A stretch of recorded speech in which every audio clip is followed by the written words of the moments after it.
Depuis qu'elle t'a dit qu'elle t'aimait, tu pouvais deviner ça. C'est trop. Pasteur, comprenez que je me suis mis à prier. J'ai même jeûné pour ça. La Bible dit fuyez. Toi, tu pries. Je ne comprends pas. Bon, c'est assez difficile, franchement. C'est difficile. Pasteur, Cette jeune fille a piégé son pasteur. Allait jusqu'à même à le forcer à avoir des rapports avec elle. Je vous invite à écouter ou à regarder attentivement cette vidéo afin de comprendre ce qui s'est réellement passé. Merci et bon visionnage. Le pasteur assistant Emmanuel. Alors, Christelle est là aujourd'hui pour demander pardon.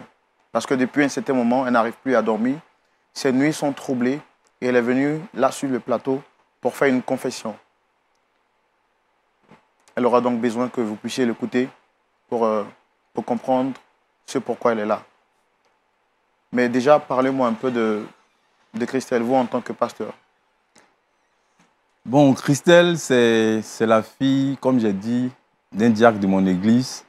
Et depuis petite, elle était d'abord à l'école de dimanche. Après, elle chantait dans le groupe musical. Il dit chantait parce que récemment, il y a eu un incident qui a ébranlé toute l'église. Vraiment, c'est très difficile, en tout cas, ce qu'on a vécu. Donc, je la connais très bien. Qu'est-ce que c'est réellement passé, pasteur?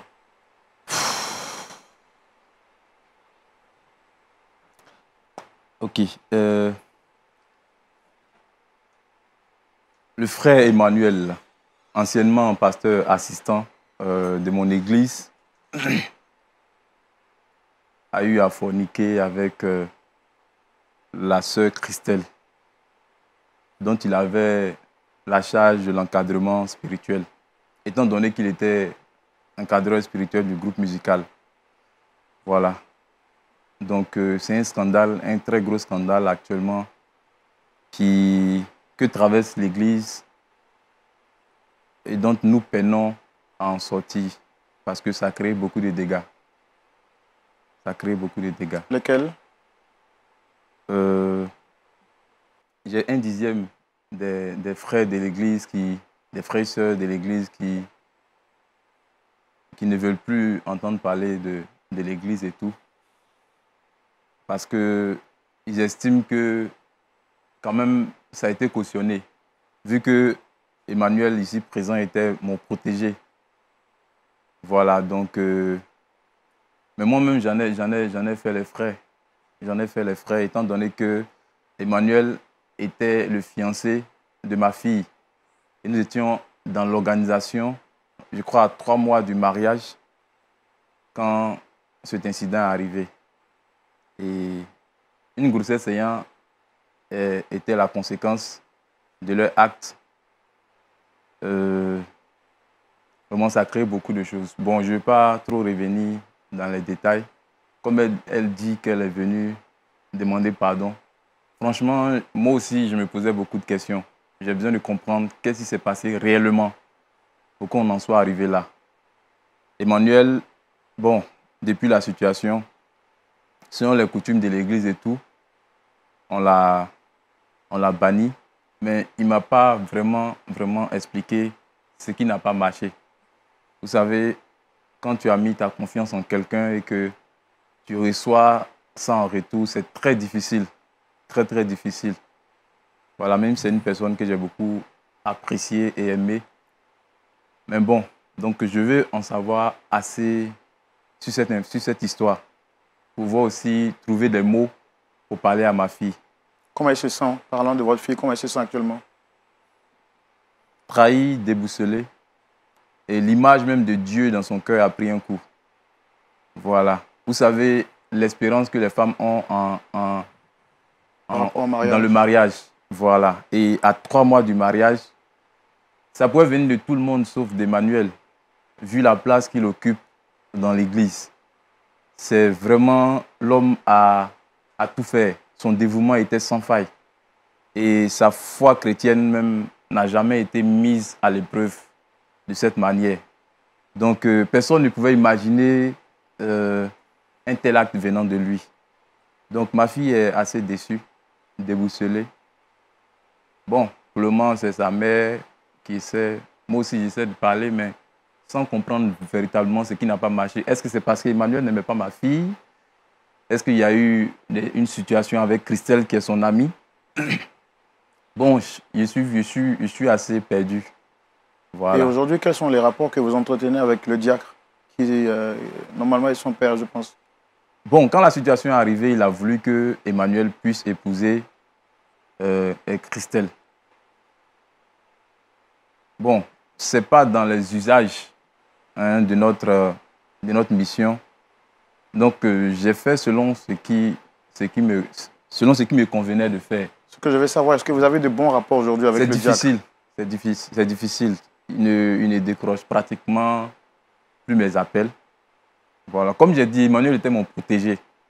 Voilà. Quand je dis protégé, c'est moi qui lui ai dit, voilà, il faut encadrer ce groupe-là. C'est moi qui lui autorisais, qui lui permettais. Donc, du coup, la faute d'Emmanuel, le diacre vous l'impute? Voilà, en quelque sorte. Quand même, si il se dit, si je suis guide spirituel de quelqu'un, je dois pouvoir voir ses forces, ses faiblesses. En fonction de ça, je l'oriente. Si je n'ai pas pu voir ça, quelque part, il m'accuse. Je comprends vraiment cette situation. Elle est très difficile pour vous. Assez pénible. Christelle, je pense que tu as demandé à voir le pasteur Emmanuel et le pasteur Mathieu, ils sont là. Qu'est-ce que tu as à leur dire?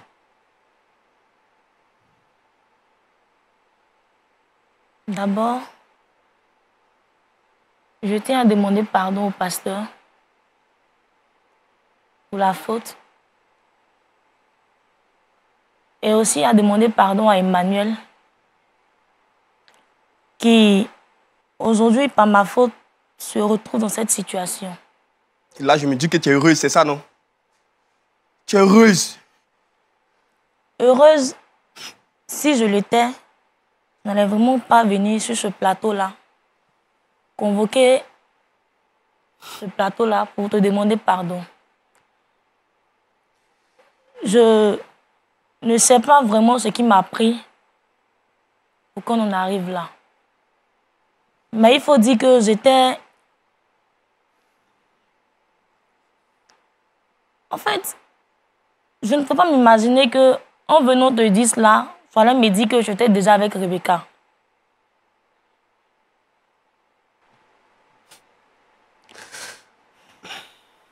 Attends. Je ne comprends pas quelque chose. Donc, tu ne savais pas que Rebecca et Emmanuel étaient fiancés? Non. Mais elle m'a dit qu'elle t'en a parlé. Non.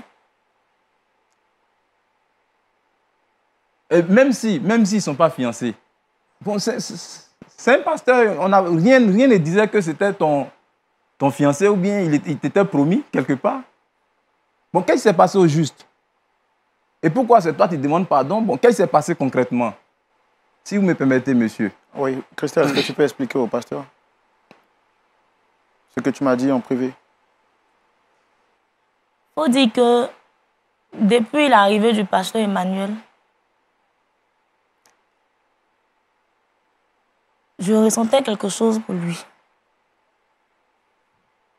Et un soir, après l'entretien avec le groupe musical, je suis allée le voir dans son bureau pour lui avouer ce que je ressentais. Et le pasteur Emmanuel m'a dit comme ça que il était déjà fiancé à Rebecca. Mais je trouvais ça injuste. Je ne pouvais même pas accepter même que ça m'arrive à moi, quoi.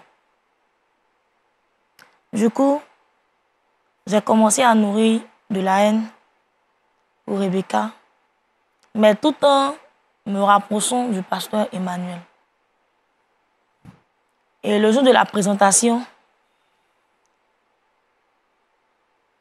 ça m'a tellement fait mal que je voulais boycotter le mariage. Pourquoi moi? En fait, tu as déjà boycotté le mariage. Viens à l'essentiel. C'est ça. Le mariage, il est déjà boycotté. C'est de ça qu'on parle là. Il est boycotté. qu'est-ce qui s'est passé concrètement? Mes parents étaient en voyage. J'ai invité le pasteur Emmanuel à la maison. Quand il est arrivé, il a demandé à savoir si j'étais seule ou avec les parents. Mais je lui ai dit que j'étais seule. Et au téléphone, il a refusé d'entrer. Mais j'ai pu le convaincre et il est rentré. Et quand il est rentré, j'étais allongée avec un drap sur moi. Et il est venu. Puisque je lui avais dit que j'avais des confessions à lui faire. Il est venu. Après avoir prié, je lui ai dit que je n'arrivais pas à respirer. Et que j'avais besoin qu'il m'aide à me relever. Et pendant qu'il m'aidait, j'ai commencé à le forcer à coucher avec moi. Après plusieurs résistances, il a cédé. Quelque temps après, j'ai constaté que j'étais enceinte. Et j'étais obligée de parler à mes parents. Mais je ne pensais pas que l'acte allait vraiment arriver jusqu'à ce niveau-là. Mais pourtant, je t'avais prévenu, non? Donc, si je comprends bien, c'est toi qui as créé tout ce scénario pour briser le rêve de ta camarade, pour détruire une église tout entière. Est-ce que tu as expliqué à ton papa que c'est toi qui as poussé Emmanuel à la faute? Et puis, je ne comprends pas, Emmanuel, toi aussi, quand même, depuis qu'elle t'a prouvé ses sentiments, tu pouvais venir m'en parler ou bien? Si tu penses que je suis ton père spirituel, mais jamais tu ne m'en as parlé. Tu as gardé le secret. Franchement, c'est... Emmanuel, pourquoi avoir caché la vérité à ton pasteur?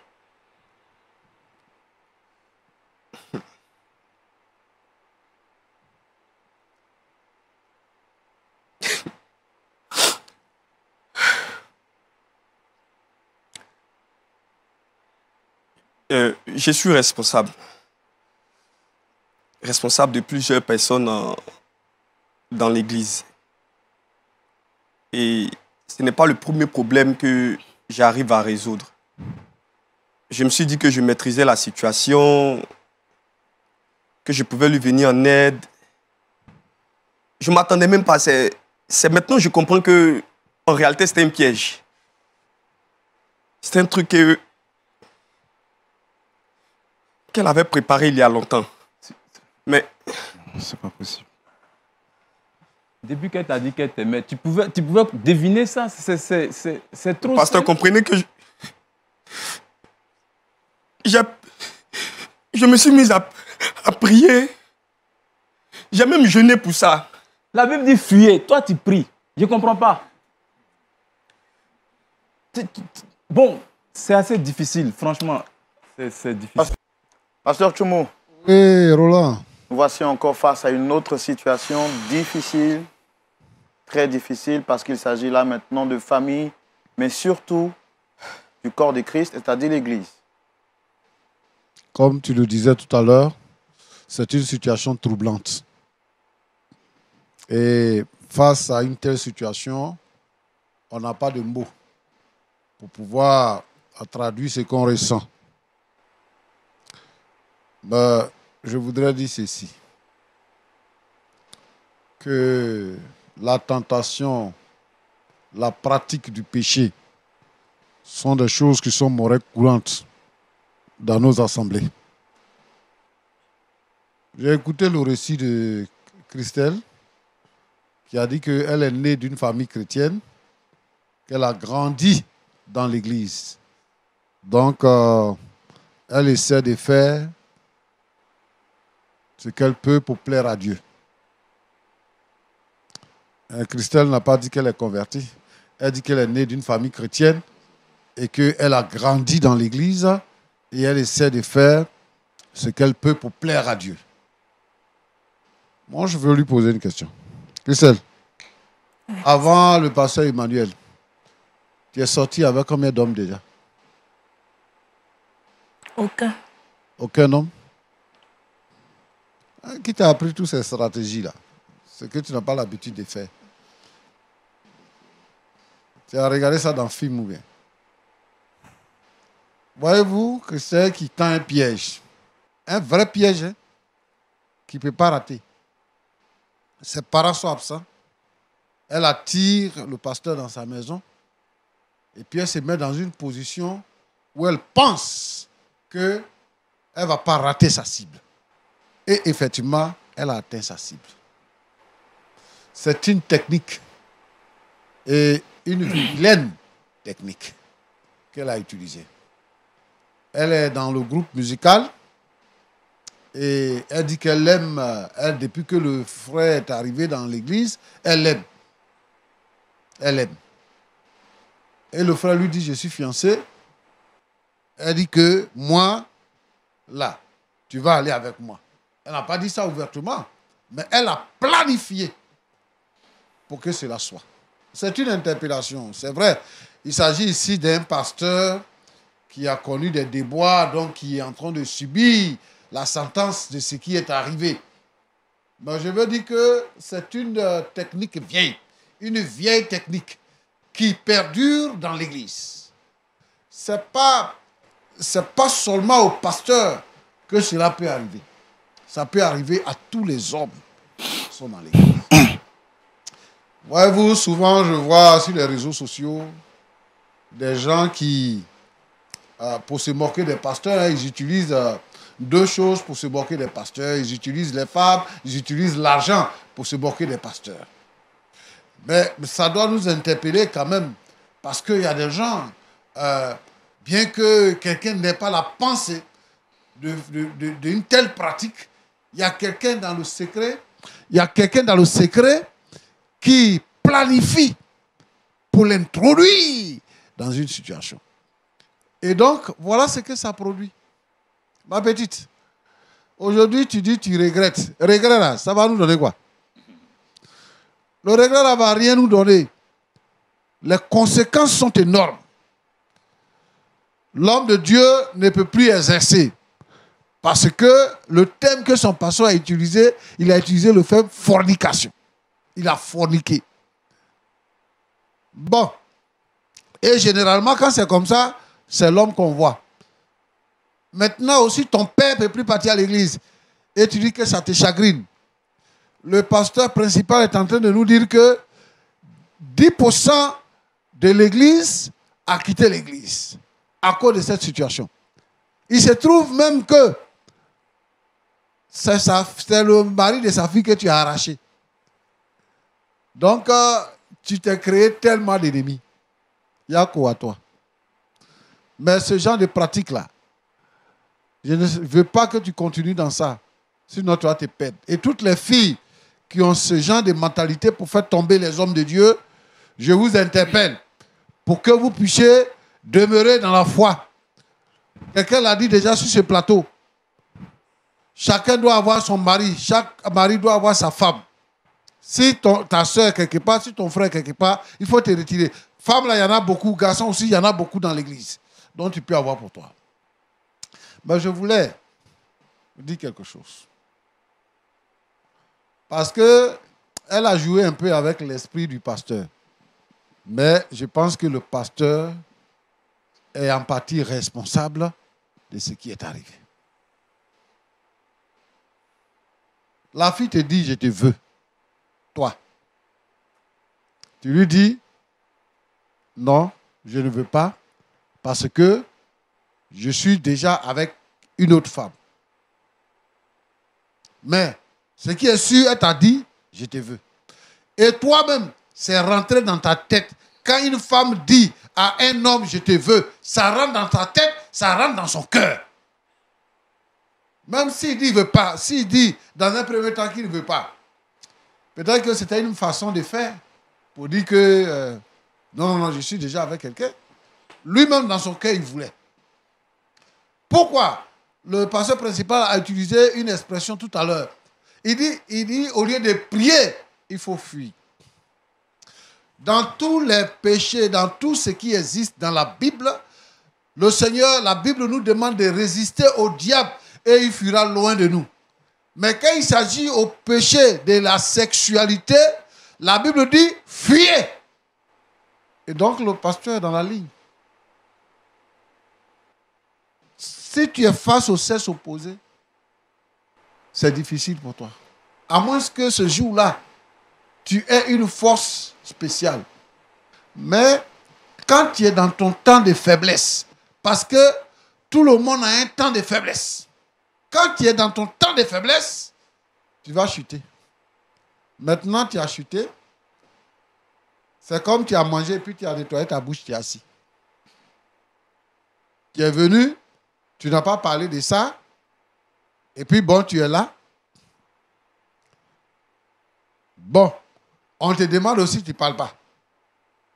La situation sort, la fille est enceinte, on te demande, tu ne parles pas. Jusqu'à ce que tu arrives à ces choses. Moi, je pense qu'il faut que les frères et les sœurs prennent des dispositions. Que les pasteurs prennent des dispositions. Pour qu'ils évitent d'être seuls avec une personne de sexe opposé.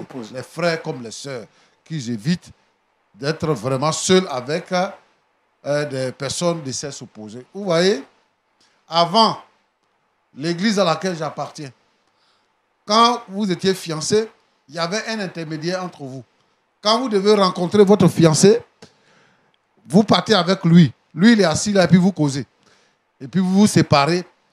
Et la fiancée va à la maison, tu vas chez toi aussi. Ce n'était pas autorisé. En ce moment-là, il n'y avait pas de portable, il n'y avait pas de réseaux sociaux. Ce n'était pas autorisé. Et les gens ont vécu comme ça dans la victoire. Aujourd'hui, même à l'école du dimanche, les enfants même qui sont à l'école du dimanche s'enceintent là-bas, entre eux-mêmes. Je voudrais souhaiter que nous ayons vraiment un peu de vigilance par rapport à toutes ces choses qui peuvent détruire l'œuvre, détruire l'Église. L'Église a pris un coup. Mais je voudrais interpeller tous les frères et toutes les sœurs, membres de cette assemblée-là, qui sont partis à cause de cette faute. Je voudrais interpeller le père de notre fille, qui est diacre, qui a quitté l'église, parce que le pasteur aurait abusé de sa fille. Donc, qui a quitté l'église. Quitter l'église n'est pas la solution. Lorsqu'il y a un problème dans l'église, il y a des gens qui quittent l'église. Quitter l'église, ce n'est pas la solution. Les problèmes naissent entre les hommes. Mais partout où vous allez partir, il y aura toujours des hommes. Donc, il faut s'asseoir pour régler les problèmes. Donc, je voudrais ici interpeller tous les frères et sœurs qui ont quitté l'église de revenir à l'église. La sœur est venue reconnaître son forfait. Elle est venue demander pardon. Elle demande pardon à celui avec qui elle a chuté. Elle demande pardon également au pasteur principal de l'église. Et en même temps, elle demande pardon à toute l'église et à ses parents. Nous nous joignons à elle pour le faire, afin que la stabilité et le réconfort puissent arriver. Mais à côté de ça, je voudrais dire ceci, que quand je dis que ce n'est pas la peine de partir, tous ceux qui sont partis, je leur demande de revenir dans son église, mais dans nos églises, partout, dans toutes les assemblées. Tous ceux qui sont partis, s'il y a un problème, même si c'est le pasteur qui vous a offensé, dans l'église, il y a plusieurs groupes qui sont organisés. Il y a d'abord le groupe qui travaille avec le pasteur, qu'on appelle le conseil de l'église. Il faut s'adresser au conseil et il faut parler. Et la Bible dit quoi? Si ton frère a péché contre toi, il faut appeler quelqu'un pour parler avec lui. S'il n'accepte pas, il faut appeler 2 personnes. S'il n'accepte pas, appelle l'église. S'il n'accepte pas, considère-le comme un païen. Il faut que ces démarches soient entreprises dans l'église pour que la stabilité soit dans l'église. Je voudrais dire que dans l'église, il y a beaucoup de problèmes. L'église n'est pas le paradis. Il y a des gens qui disent que toi, tu es pasteur, c'est toi qui as fait ça. Le pasteur, c'est un homme. Toi qui es chrétien, là, c'est toi qui fais comme ça. Si c'est à cause de lui, là, moi, je ne vais jamais venir à l'église. Mais il n'est pas le salut. Le salut, c'est Jésus-Christ. L'église est comme une école dans laquelle on apprend. L'église est comme une école dans laquelle on apprend comment faire pour aller au ciel. Donc, c'est la parole de Dieu qui est notre guide. Il faudrait donc que les gens abandonnent ces idées-là. Parce qu'au fur et à mesure que vous quittez les églises à cause des problèmes, vous remplissez l'enfer. Alors, Roland, oui, voilà ce que je voudrais dire. Que Dieu vous bénisse. Merci beaucoup, Amen. pasteur. En tout cas, vos paroles nous font énormément du bien. Je sais que le pasteur Emmanuel en sort réconforté. Là, je voudrais demander au pasteur Mathieu, comment vous vous sentez déjà après l'intervention du pasteur Tchoumou? C'est l'intervention de Dieu. Vous savez, quelle que soit la colère qu'il y a dans mon cœur, je suis serviteur de Dieu. Voilà. Elle a avoué ses transgressions et elle est d'accord pour les délaisser. La Bible dit qu'on doit pardonner. Et dans mon cœur, j'espère que son père verra l'émission, ou ma fille aussi, parce qu'elle aussi, elle a été beaucoup blessée. Si peut-être après, elle peut la rencontrer, pour lui expliquer ça, lui demander pardon aussi, vu que c'est son ami. Je pense que tout le monde va tirer un bon compte de... Est-ce que vous, excusez-moi de vous interrompre, c'est vrai que c'est difficile là maintenant que vous venez de vous rendre compte que votre pasteur assistant a été piégé. Je suppose que Oui. là vous avez dit que il a été banni de l'église. Est-ce que vous êtes prêt à le récupérer? Et si tout naturellement il voudrait répartir avec celle qu'il aime réellement, est-ce que vous êtes prêt également à l'accepter? Bon, en ce qui concerne répartir avec celle qu'il aime, ça c'est le choix de ma fille. Voilà, c'est elle qui a été blessée à un niveau. Moi aussi, j'ai été blessé, mais elle aussi, elle a été blessée. C'est différent, parce qu'elle était la fiancée. Maintenant, en tant que père spirituel, la Bible dit que le juste tombe. Cette fois, il se relève. Donc, il est tombé. S'il accepte de se relever, on va traverser cette situation ensemble. Voilà. Pasteur assistant Mathieu, Oui. comment vous vous sentez après avoir entendu cette confession de Christelle, mais surtout après les conseils du pasteur Tchoumou? Bon, faut dire que c'est une paix intérieure qui vient de se créer. Voilà. C'est comme toute une communauté a confiance en toi et en quelques secondes, tu brises cette confiance-là. Il y a d'abord des remords personnels et après les remords de ceux qui ont fait que tu es tombé dans ce truc-là. Et moi, sincèrement, jusqu'à maintenant, je me posais la question de savoir comment cela a pu arriver. Je suis celui qui conseillait, mais comment le conseiller peut tomber dans ce qu'il donne comme conseil? C'était vraiment compliqué. Dieu merci, il sait tellement faire les choses. Je pense qu'il continue toujours d'inspirer le pasteur Kimou qui, aujourd'hui encore, m'a rendu ce que je voulais entendre. Voilà. Il m'a montré certes que je ne suis pas coupable, mais m'a montré que j'ai participé au fait à être coupable. Et parce que j'ai participé à être coupable, je sais où me ressaisir. Je sais où me ressaisir. Et si je peux me ressaisir, c'est que la sœur aussi peut se ressaisir. Et je pense Allez-y. que Dieu nous a pardonné. Et parce qu'il nous a pardonné, moi-même je me pardonne d'abord. Je me pardonne à moi parce que je n'arrivais pas même à me le pardonner et tout ça. Je me pardonne à moi et puis je demande pardon aussi ça peut être pas ma faute que parmi ces 10%, des personnes puissent partir. J'ai été peut-être un modèle et tout ça, mais pour dire que au lieu de partir, il faudrait qu'ils m'aident. Il faudrait qu'ils m'aident, comme je les ai aidés aussi. Et je pense que on ira de l'avant vers cette gloire-là que Dieu demande Merci. d'avoir. Merci beaucoup. C'est ce que je voulais dire. Comment tu te sens, Christelle? Un dernier mot? Après avoir vidé ton sac, comment tu te sens? Je dis que je me sens libérée. Et aussi avec les conseils du pasteur, je pense que, comme il a dit, c'est vrai, j'ai grandi à l'église, mais je pense que je vais vraiment chercher une réelle conversion avec le Seigneur afin d'être loin de tout ça. Et je tiens à le remercier le pasteur Mathieu et le pasteur Emmanuel, l'ex-pasteur Emmanuel. Vous êtes prête à aller rencontrer la fille du pasteur pour lui demander pardon personnellement? À rencontrer également votre père pour lui faire cette confession? Oui.